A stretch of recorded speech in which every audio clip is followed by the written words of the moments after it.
Demos nuestro corazón en ello. Sepamos también su postrimería y hacernos entender lo que ha de venir.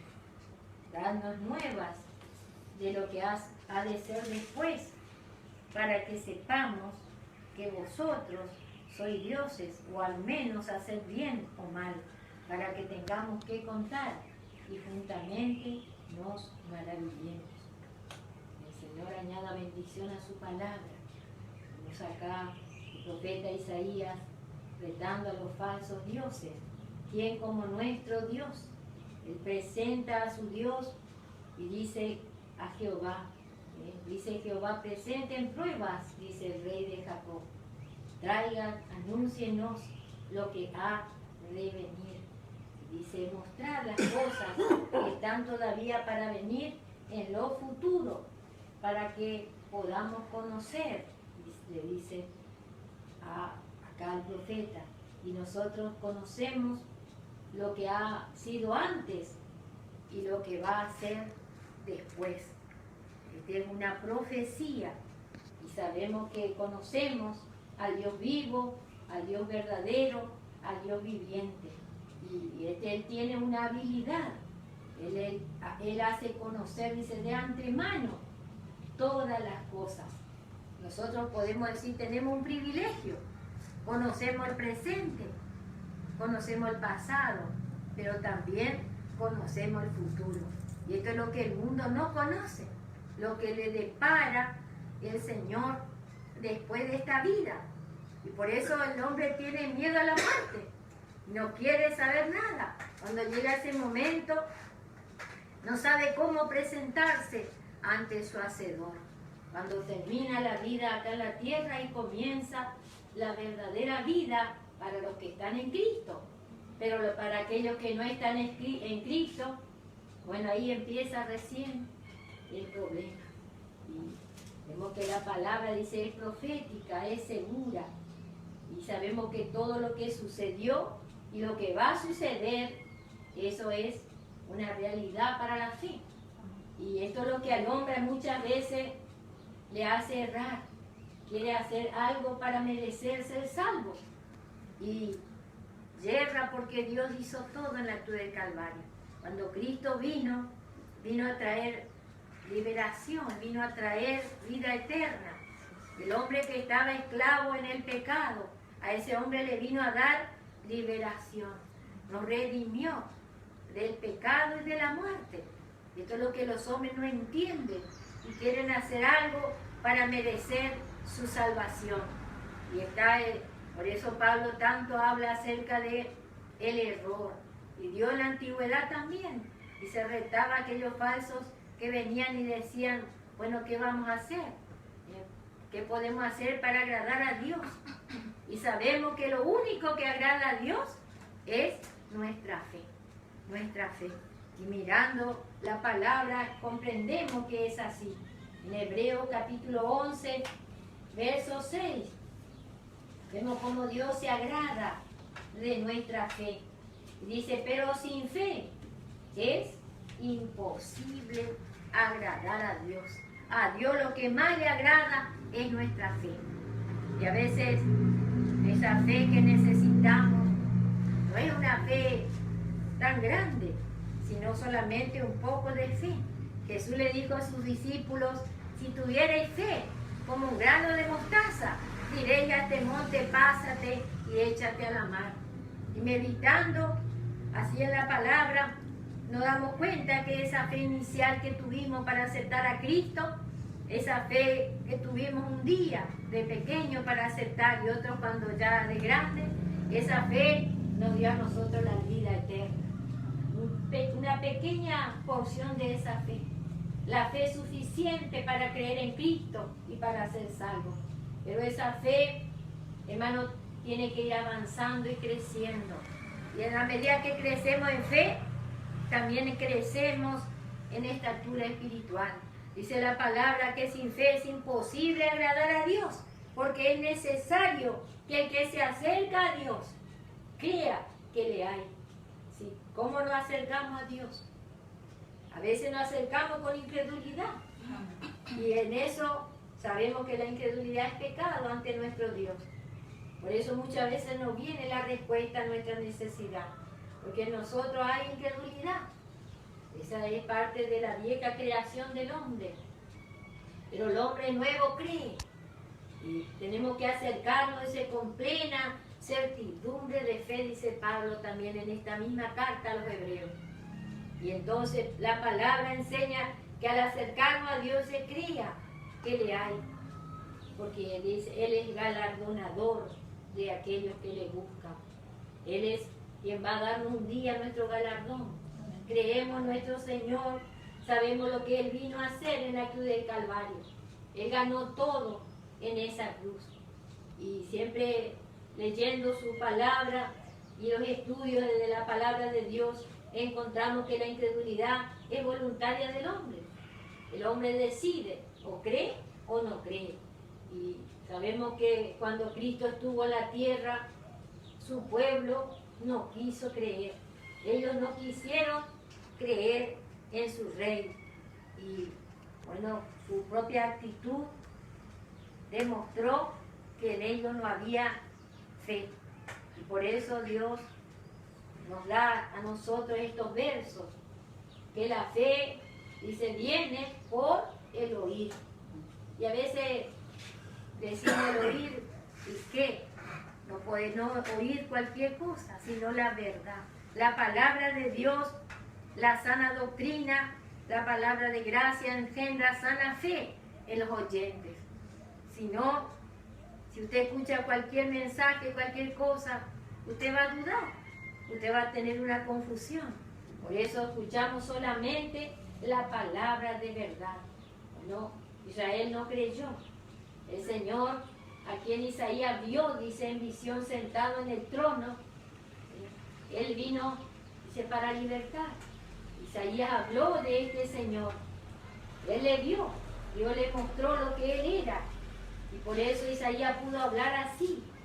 Dice, hablamos lo que va a venir, lo que pasó, y también la postrimería, o sea, lo que va a venir, hacernos entender, dice, lo que va a venir.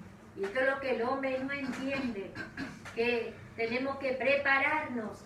Vemos cómo Isaías le ve a Jesús en el capítulo 6 y en el verso 1. Él allí, en su llamamiento, cuando Dios le llama, le vio al Señor Jesús. Y dice, en el año que murió el rey Usías, vi yo al Señor, dice Isaías, sentado en un trono, alto y sublime, y sus faldas llenaban el templo.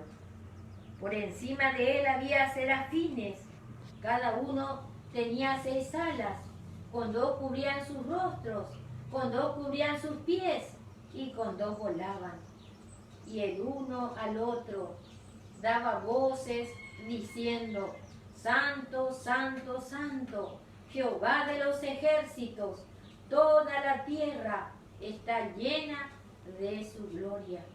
Y los quiciales de las puertas se estremecieron con la voz del que clamaba, y la casa se llenó de humo. ¿Y de qué veía Isaías? Bueno, dice, desde cuando estaba allí, dice, en el año que murió el rey Usías, dice que él vio al Señor, y lo vio sentado en un trono, alto y sublime, pero también que le mostró Dios. Dice que había con él, encima de él, serafines. Y estos serafines representan a los vencedores totales de todos los tiempos, que murieron algunos ya y están esperando la resurrección, la primera resurrección, y aquellos vencedores totales que van a ser arrebatados vivos. Eso ve Isaías. Y cada uno, dice, tenía 6 alas. Las alas nos habla de la fe. Y esta es la característica sobresaliente del vencedor, la fe. Ellos, dice, tenían alas. Con 2 cubrían sus rostros, con 2 cubrían sus pies y con 2 volaban. Y la fe solamente nos hace elevar, hermanos, sobre toda circunstancia. Como también dice Isaías, los que esperan en Jehová se serán como las águilas. Volar alto, con alas de fe. Y de allá arriba miramos nuestro problema y ahí vemos que nuestro problema no es nada en comparación a la grandeza de nuestro Dios. Cuando contemplamos a nuestro Dios, cuando le miramos, cuando tenemos comunión con Él, cuando diariamente nos presentamos ante su rostro, le miramos, le vemos, sabemos que nuestro Dios es grande, grande, todopoderoso, que puede hacer maravillas cuando se rinde el corazón del hombre, cuando cree y cuando anda en su perfecta voluntad. Todos tenemos nuestro alcance a nuestro favor. Por eso que Isaías decía, vamos a ver las postrimerías, vamos a entender lo que Dios tiene después para entregarnos. Estamos viviendo en tiempos duros, difíciles, pero como dice su palabra, en este tiempo el justo solo por la fe vivirá. Y esa fe, hermanos, nos da esa fuerza para seguir adelante. Si miramos a nuestro alrededor, la incredulidad nos va a hundir, como le hundió las aguas a Pedro. Pedro, cuando estuvo en el mar, caminó sobre las aguas, pero después apartó su rostro del Señor, sacó su ojo del Señor y comenzó a hundirse. Y así es con aquellos que se alejan del Señor cuando no están en comunión. Empieza la incredulidad a obrar y se comienza a hundir despacito, comienza a hundirse, no sabe ni cómo, pero de pronto se encuentra lejos del Señor. Y esto es lo que la palabra nos advierte. Queremos ser vencedores totales. Dice, estos vencedores estaban en el mismo trono, por encima con el Señor. Ahí estaban, en el mismo trono. Y dice, el uno daba al otro voces. La actitud del vencedor. Proclama la victoria, proclama que el Señor es poderoso, que puede salvar, sanar, libertar. Y también vemos la actitud de estos vencedores. Reconocen a su Dios, su soberanía, su potestad, y le dicen santo, santo, santo. 3 veces santo. Y para que nosotros, hermano, caminemos con este Dios 3 veces santo, también tenemos que andar en santidad. ¿Y cómo andamos en santidad? Cuando nos separamos de las cosas del mundo para nuestro Dios, cuando nos rendimos a nuestro Dios, cuando le buscamos de corazón, cuando en comunión íntima podemos tener esa comunión. Ahí es donde el Señor se manifiesta. Y el vencedor solamente el que sabe dar esta alta alabanza a su Señor. Santo, santo, santo. Reconoce que Él es el único, el todopoderoso, el santo, el sublime. Jehová de los ejércitos. Toda la tierra está llena de su gloria. Y estos vencedores, dice, unen sus alas o unen su fe para exaltar la santidad de su Dios. Así nosotros, cuando venimos a la presencia del Señor, unimos nuestra fe para exaltar la santidad de nuestro Dios. Queremos ser vencedores y vencedores totales. Comenzamos humillándonos en la presencia de Dios, reconociendo que no somos nada, reconociendo que Él es todo y que nosotros somos dependientes de Él. El vencedor sabe cómo va a adorar a su Dios. Le va a dar la gloria y le va a dar el honor. Y como ellos, dice, estos vencedores se unen para exaltar la santidad de Dios. Y se alientan unos a otros para adorar. Y nosotros vemos muchas veces en los cultos Los santos no quieren mucho levantar su mano y adorar. Así una oración fría a veces hacia su Dios. Pero cuando estamos en la presencia del Señor, hermano, tenemos que levantar las manos, tenemos que adorarle en espíritu y en verdad, como dice Juan, en espíritu y en verdad, porque Dios busca esos adoradores. Dios no quiere corazones fríos. Dios no está pidiendo que vengamos a Él con corazón sincero, con corazón predispuesto. Esa es la manera que le agradamos, con plena certidumbre de fe. ¿Cuánto le agrada a Dios esto? Y vamos a leer, como dice Juan, como la manera que Dios pide esa adoración. Una adoración fría, ligera. No. En una parte David dice, no te apresures en salir en los salmos de la presencia de tu Dios. Mejor estar en la presencia de nuestro Dios, porque estos minutos que pasamos delante de Él vamos a gozar por la eternidad. Estamos mirando la eternidad cuando nos juntamos para adorar a Dios, para alabarle, para escuchar su palabra. Estamos mirando la eternidad, y así va a ser la eternidad. Vamos a estar en la presencia de Dios. Vamos a estar escuchando su voz. Y esa vez ya no será más ahora por la fe. Va a ser ya mirando cara a cara a nuestro Señor. Por eso Él nos enseña en el Evangelio según Juan, capítulo 4, como esta mujer, ella era una mujer religiosa. Y en el verso 21, Jesús le dijo, ella le dice, nosotros adoramos en este monte, porque nuestros padres adoraron en este monte. Y vamos a leer desde el verso 20. Nuestros padres, dice, adoraron en este monte, y vosotros decís que en Jerusalén es el lugar donde se debe adorar. Y ella acá le presenta a Jesús su religión. Y así el mundo hoy, ¿qué hace primero? Presenta su religión. Ah, no, pero yo soy así, pertenezco a tal religión. Así mi padre, mi abuelo. Y bueno, eso es religiosidad. Dios no pide al hombre que siga una religión. Él le pide que le siga a Él, no una religión inventada por los hombres. Y esta mujer le dice, nuestros padres adoraron en este monte. Y así hasta hoy el hombre, ahí va a adorar imágenes, ídolos. Pero Dios pide una adoración sincera.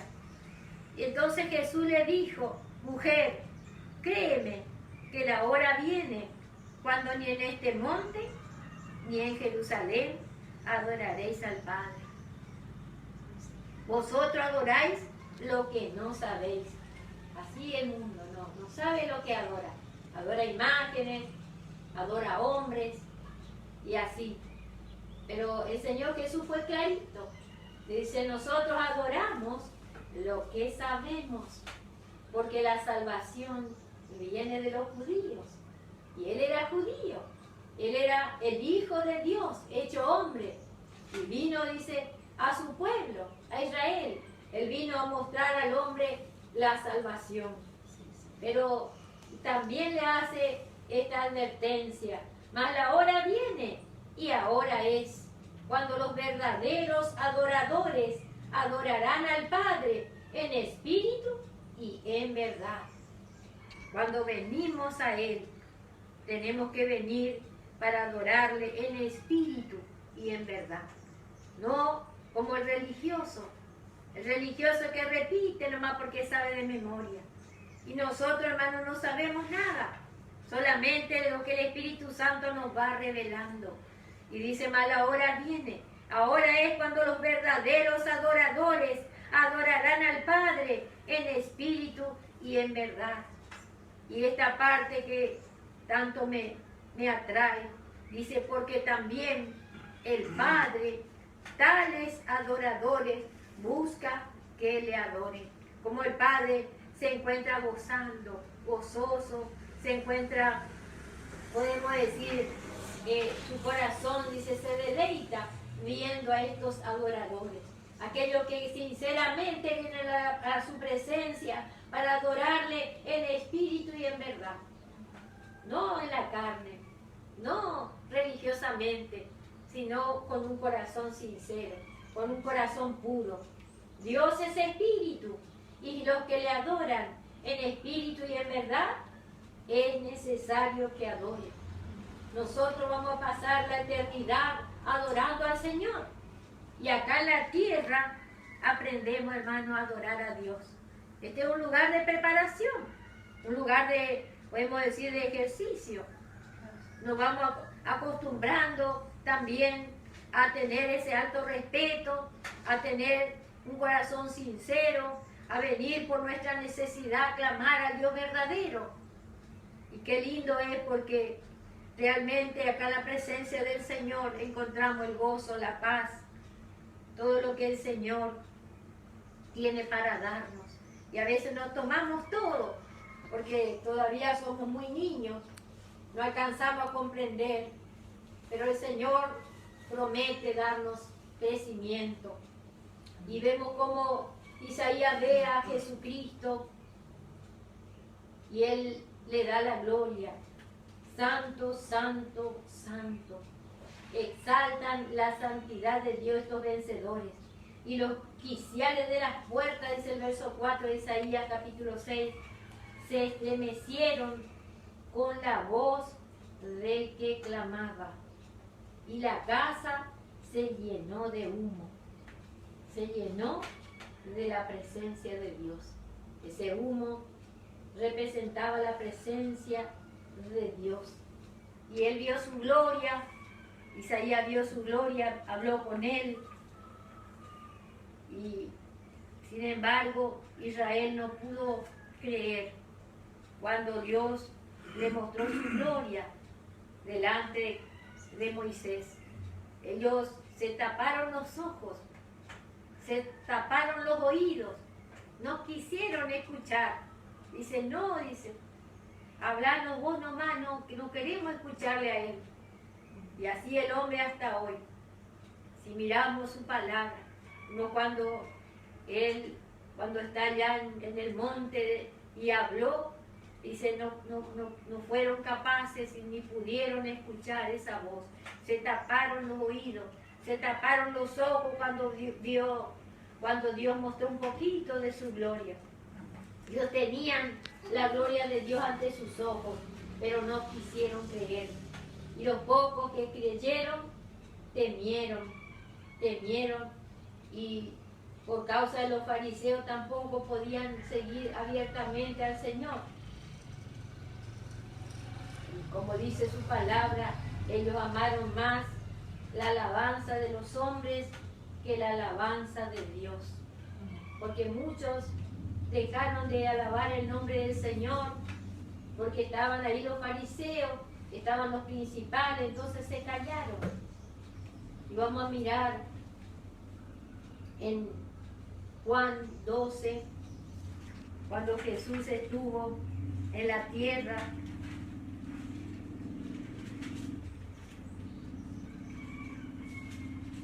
Y el verso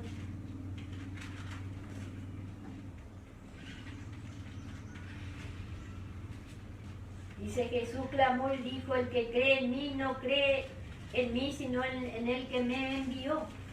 No anoté el versículo, pero era el versículo 44 el versículo, pero no anoté el capítulo. Y dice el Señor en esa parte que Jesús clamó y dijo, el que cree en mí, no cree en mí, sino en el que me envió. 12:44. Gracias, hermano. Qué importante, hermano. Estamos atentos a la palabra. Jesús clamó y dijo, el que cree en mí, no cree en mí, sino en aquel que me envió. Amén. Y el que me ve, dice, ve al que me envió. Y entonces el mundo religioso nunca vio a Jesús, tampoco nunca vio al Padre. Cuando Tomás le dijo a Jesús, Señor, deja que meta mi mano en tu costado para ver si eres tú. Entonces el Señor le dijo, Tomás dice, no creyó en Jesús. El que me vio a mí vio al Padre. Y que el que vio al Padre vio al que me envió. Y así vemos como el hombre es incrédulo. Y el Señor Jesús muchas veces tuvo que decirle palabras duras al pueblo para que crean. Ojalá todos pudiesen escuchar. Y dice en capítulo 13 y en el verso 7, también Jesús le dice, Jesús respondió y le dijo, lo que yo hago, tú no lo comprendes ahora, mas lo entenderás después. ¿Y qué significa esto? Que después, en la medida que ponemos el oído a la palabra, vamos entendiendo lo que el Señor quiere revelar a nuestra vida. Hay muchas cosas que todavía están ocultas, que están todavía escondidas, pero depende de nosotros buscar al Señor. Depende de nosotros escudriñar la palabra para que la palabra se haga clara en nuestra vida. Vamos a leer en capítulo 7 de Juan y el verso 28. Acá Jesús también hablando, cuando le estaba hablando, 27 y 28, le dice, podemos leer desde el 26 para comprender más. Muchas cosas tengo que decir y juzgar de vosotros, pero el que me envió es verdadero, y yo lo que he oído de él, esto hablo al mundo. Pero no entendieron que les hablaba del Padre. No entendieron. Le dijo pues Jesús, cuando hayáis levantado al Hijo del Hombre, entonces conoceréis que yo soy. Y yo soy es el mismo Dios poderoso, el Dios verdadero, el Dios eterno. Ellos no entendieron. Jesús le dice, yo tengo muchas cosas que decirle, pero ustedes no pueden entender. Él le hablaba de su Padre y ahí Él se revela.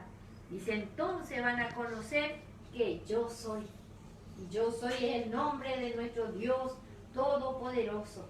Y que nada hago por mí mismo, sino que según me enseñó el Padre, así hablo. Porque el que me envió conmigo está, y no me ha dejado solo el Padre, sino que yo hago siempre lo que le agrada. Él hacía siempre la perfecta voluntad de su Dios. Y ellos no pudieron entenderle, como hasta el día de hoy el Señor habla, pero ¿cuáles o quiénes se ponen a estudiar la palabra, a escudriñar para comprender lo que Dios quiere decir? El Espíritu Santo nos va revelando en la medida en que nosotros nos vamos rindiendo y vamos escudriñando. La lectura y la oración son dos cosas que no podemos descuidar, porque ahí es donde viene la revelación. Ahí es donde viene la revelación.